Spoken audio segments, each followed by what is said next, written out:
Hey folks, Dave here, and I like disassembling knives. Here today to do just that with the SOG Seal XR. Now this is a fascinating deconstruct for a couple of reasons.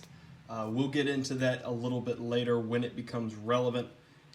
In my initial review video of this thing, I mentioned how often I had taken this apart, what kind of an adventure it is, and then looking around online and on YouTube, I realized that there are not very many resources available to show you how to do it. It's not difficult, but there are steps, definitely. Thankfully, not as difficult as a true axis lock. I tried that for the first time the other day. I tried to film it. It ended up not being very watchable. So this is definitely an interesting deconstruct, and the last time that I did it, I think I screwed something up. So we're gonna go back in and fix it, and I'm gonna show you how to do that. Starting step one, part of what makes this so interesting is that this is the XR lock, which is SOG's proprietary version of Benchmade's previous Axis lock. So it's kind of an Axis clone. The patent went out on that a couple of years ago, so now they can do it. One of the frustrating things about, see, I pulled out the T10 Torx driver out of hope, but one of the frustrating things about this knife is that as big as it is, we're still using T6 drivers. So the pivot is a T8, but everything else a T6. There's no particular reason why I'm taking the pivot out first, I just kind of felt like it, which is a decent enough reason for me. This is a T6. And of course using Weehaw bit drivers. If you are in the market for screwdrivers, well, I don't know their screwdrivers particularly well, but I know they're Torx drivers. The screwdrivers themselves, the bits, I got a big tray of them up here. They're precision bits, I got another tray of them. You do pay a little bit extra, but like there's a noticeable difference. I haven't stripped out and murdered a screw since I started using Weehaw drivers. I used to do that a lot when I used just Walmart specials. Come here, screw. So it genuinely does make a difference.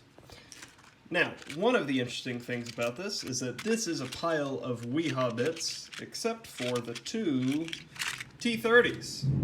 You heard me right. Hello, storm. I don't know if you can hear the storm raging outside where I cannot see the dog park on the other side of the road, or if you can hear the fan whirring in the background, because I don't have AC currently. So the only thing keeping me from sweating my brains out is a bag of ice I have sitting in front of a floor fan. If you can hear that, well, welcome to my world, I suppose. So this is a T6, all right, just take the whole thing out, I guess. A T30, I apologize, serves as both the kind of the final plug as well as the lanyard hole. Now this is one of the major differences between the XR lock and a true axis lock. On a true axis lock, one of the things that makes it so frustrating, but also durable, I don't know, I'll do a comparison video at some point when I get better at putting these back together. One of the main differences is that this bar is a single piece. That thumb stud and that thumb stud are the same piece of metal. Whereas with the XR lock, at least this version of it, I'm not familiar with the Terminus XR, although I can make assumptions. The thumb stud is just a plastic cap over the actual metal of the bar. Makes it a whole lot easier to take it apart and so forth. So we are going to take this Omega spring, pop that out. Oh, continue popping out. There we go.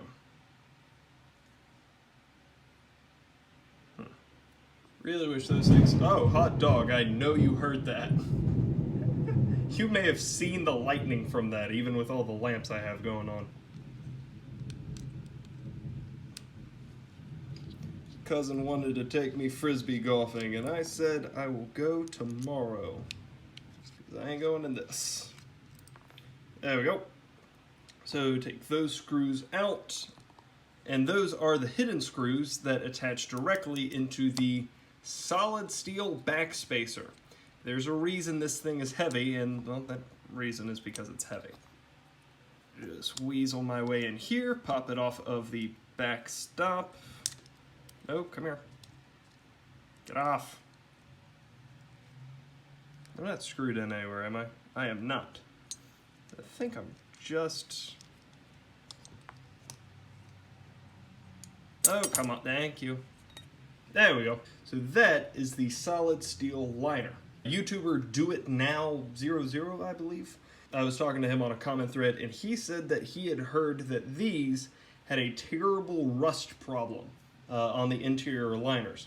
I don't know how that's possible. These are coated on the inside, so I'm just not familiar with that. It is possible, I guess, but just 6 months of decent, well, 7 months, I guess, of decent use, and that is not an issue for me. If that was a concern that you had, it might be one that just tags in maybe at the 1 year mark. We'll see on our anniversary. One of the major problems with this knife as far as cleanliness goes is that because this blade is so thick, the opening is very large, which allows all manner of dust and grime to get in this. It does not show anything because I took this apart and cleaned it out a couple days ago, but just so you're aware, like even shining a flashlight in before I took the knife down, you could still see these sections because they were just packed. Pollen and dust and mulch and all kinds of crap. And here, don't touch the blade, it is very sharp, is our blade. I love looking at like detached flippers because I don't think there's a way to do a flipper tab that is elegant when the blade is separated from the handle. This just looks like the dumbest thing in the world. But this is your blade. This also gives a little bit of context to what I was talking about in my initial review, where I discussed like the ball bearings, which is that right there, being so well hidden that I didn't think that them getting gunked up was a major issue. I will refrain from speaking authoritatively on that. All I know is that that cutout and that cutout are pretty deep, much deeper than anything I've ever seen. So I think they're pretty well protected. Use at your own risk, I guess. It's a ball bearing knife. You know what you're getting into. So that is one, and they are captive bearings. They're not just loose little ping pong balls pounding all over the place. So we are going to put you over there. We are going to, stop pin came out. We're going to put you over there. We're going to put you over there. And I don't know if there's a particular way that these need to interface with the blade. That is what the backside of one looks like, if you can see it. So you can see it's a bunch of little balls in their little fold-over track, and right there it looks like just a uniform piece. I usually put the top blade side and put the bottom handle side. I don't know if that is good or best or what have you, but it's what I do. Now, this does do one of the things that I absolutely hate and believe is some level of a design flaw. You can see that that is that screw, and that is a screw that's hidden underneath the pocket clip. So for us to get to it and completely take this knife all the way down, we have to take off the pocket clip, which I don't think should be a thing. If you know that screw is going to go there, move the screw. Oh no, my opinions are showing. There we go. So that is, come here, ow, there you go. And that's what the other thumb stud looks like. And that is what the bar itself looks like. Where'd I put the other one? There we go. Now, important note with the thumb studs, because it was very frustrating for me the first time that I did this. That cutout right there and that cutout right there are side specific. So this goes, so just know that you can't switch them. The first time that I took it down, cleaned it out, filed it down, and put it back together, I unwittingly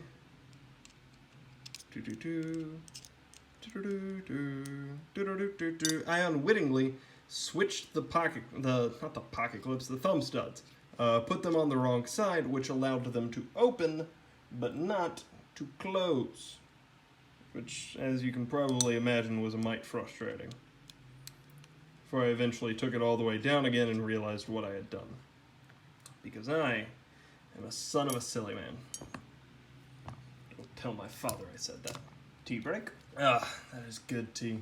I just took the thumbnail picture. So this is what this thing looks like when it is completely taken down. One of the questions that I have, and I just realized that I have, is I don't know why one side of the ball bearing track is not filed. It's satin, it's shiny, it's silvery, and this side is still coated. It's interesting, like the different wear patterns that are on the insides of the scales, because you see all of those scrapes and scuffs and things that look like they were made by someone using a Dremel for the first time. I'll give you a guess about what happened to that, but these scuffs are not mine. That, I think, comes from the thumb studs. Or the spring, actually, because that's the inside, that's not the outside. So that might be, that line right there is from the outside of the thumb stud. I don't know. I like taking tools apart and like seeing their wear patterns, because that's just fascinating to me. So this is now fully taken apart. Like I said, it is already clean. Simulate additional cleaning. This is not something that I would suggest doing unnecessarily, taking down an Omega spring operated knife. If you've got one of these, go away. If you've got one of these things dictating your future, you should probably want to be as careful as you can with them, especially because these are actually thinner than actual Benchmade Omega springs. Something to keep in mind, don't do this willy-nilly. I just really enjoy doing this, so have fun if you want. Now we are going to put this back together, and we're going to do so intentionally, because what I want to do is start clip side. So that's you, right? No, that is you, but I said we're going to do it intentionally. We are now going to screw you in. Go in. No! Come here. Exciting stuff. I genuinely do enjoy taking things apart just for the sake of fiddling with them, quite honestly. So we are going to put you on your track and plug, I need to do that on camera, plug your Omega spring into that tiny little hole. Yeah. Except that it's so small that I can't see it. Sorry for bumping the camera with my chin. There we go. Okay. Is that everything? Pretty sure that's everything. Nope. Thumb stud. There we go. Wrong thumb stud. That thumb stud. So because the cutout is that direction, we are going to put it there. Perfect. That is everything. We can now plug you in. Alright. Like I said up top, or I think I said it up top, one of my major frustrations with this knife, and it's not something that has bitten me yet, but I know that it probably will, and it's not something that stop hitting the camera, and it's not something that I mentioned in my review, because I knew it at that point, but I just didn't think about it while I was taking my silly little notes. But the fact that this knife is so big, and you saw the weight, what was it, 3 pounds? It's so big, it's so heavy duty, rough and tumble, like throw it at boulders kind of stuff. Where'd my pivot? There's my pivot. And the pivot has, you can see the little D right there, a little flat side on the bottom. There's flat side on the bottom there. That is called a captive pivot, so that you don't have to hold screwdrivers on both sides, such as, I'm trying to find one for context. You can probably pick up on the fact that if it's got a free spinning pivot, it probably does not stay in my life for very long, because I think that's stupid and I will burn it. Okay, well, I don't have any free spinning pivots at the moment. I do, they're just under the desk and I'm not going to go get them. But this is so big, I'm going to use some Hops number 9, I guess. This is just literally the cheapest pivot lube that was on Blade HQ when I got it.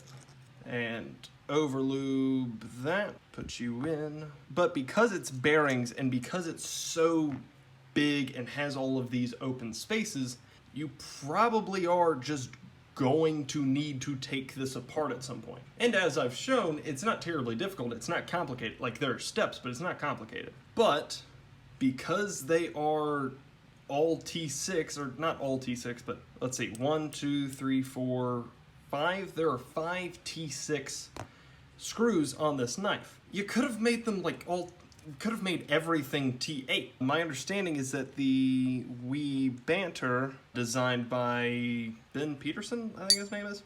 My understanding is that that knife is T8 throughout, which is, I mean, that's not a good idea. That's not an innovative design. That's not a, hey, good job, look at this. That's baseline. That's correct. Anything else is incorrect. I've never understood why the pivot is just inherently bigger than all the other screws. They just make them all big screws. On most knives, the body screws are T6 and the pivot is T8, like on this one. And I don't understand, just make them all T8. Whatever. Except for the knives where the what am I doing? It's a good question for life. Where the pivot is T10, like on the PM2, I believe, which is great. All body screws should be T10. But certainly if you make something this big, like T6, just nature of the beast, because of how small it is just going to strip out quicker. It's just going to be more fragile than the T8. It ain't like you're hurting for room, SOG. There we go. Okay. So just make them all T8. Simple enough concept, right? And then it makes these little twiddly, tiny little things that get lost in the corner of the different compartments of my mat. This really is, and I've said it before, but this is one of my very favorite things, one of my very favorite knives in the world, not just because it is just a good knife, but it's also something that Benchmade has done for like the premier knife company. And I know it's not, but shut up. That's like a new knife guy's perspective. I thought that Benchmade was the absolute best in everything that you could get. And they've been doing the access lock for years. And they never could do a flipper. Now they tried in the 300 ball, but I've handled that myself, and it, is garbage. It is absolute worthless, terrible trash. If you like it, that's fine. I don't think it's very good. So now, hi-ya! Perfect. But SOG comes out the gate with 2 bangers. As soon as the access lock gets released, becomes public domain, SOG says, yep, we're gonna do 2 flippers. Very first attempt, nail them both. I've never handled the Terminus XR, but based on public opinion, it appears that it's pretty decent. If it's half as good as this, then it's incredible. It's like a, where is it? Leatherman OHT is like Leatherman's take on a Gerber multi-tool. And it nails it with, well, fit and finish that Gerbers typically just don't have. Because Leatherman, Sol, Gerber, I think that also, it's a little bit older, so I'm not as familiar, older than this. So I'm not as familiar with the story behind it. But my understanding is that also was a case, and please do correct me if I'm wrong, but a case where Gerber had the patent, thank you, Bring, had the patent on basically OTF multi-tools, one-handed multi-tools. And, hi-ya! That is perfect. That is absolutely perfect. I'm gonna take that out and sticky it, but in just a second. And that's just my favorite thing. Take something that a company is known for, that their entire product line and identity is more or less based upon, and just eat their lunch. Absolutely hilarious stuff from SOG. Coming from somebody who does not like SOG as a company, or those are strong words, who previous to this, very much did not like the majority of SOG's offerings. They put skulls and labels on a bunch of stuff, and it's super weird. There we go! This is now a complete knife, but because your host for today's adventure is a complete idiot, he forgot to sticky it. And this is also a huge pivot. This is what I was talking about in my review when I talked about how big the pivot is. That's just a big screw, and it's long and it's heavily threaded, so it will not easily back its way out. But we can guarantee that it won't back its way out at all. Put it on a little heavy, so we spread it out with our little fingies. So now with just a little bit of Loctite, it will not be terribly difficult to open next time I need, but it also, oh baby, won't back its way out on its own. There we go. And I don't know what exactly it is about the design of this pivot, but with a lot of knives, I'm sure you're familiar, they can be fiddly affairs of, you know, tighten, all right, loosen just a bit, tighten just a bit, all right, now Loctite it kind of thing. Whereas this is cinched as far as I can get it. And that is just back perfect, absolute gold. Gosh, I love this knife. Please do let me know if you've got any questions, comments, concerns, or stories. Other than that, guys, y'all have a great day.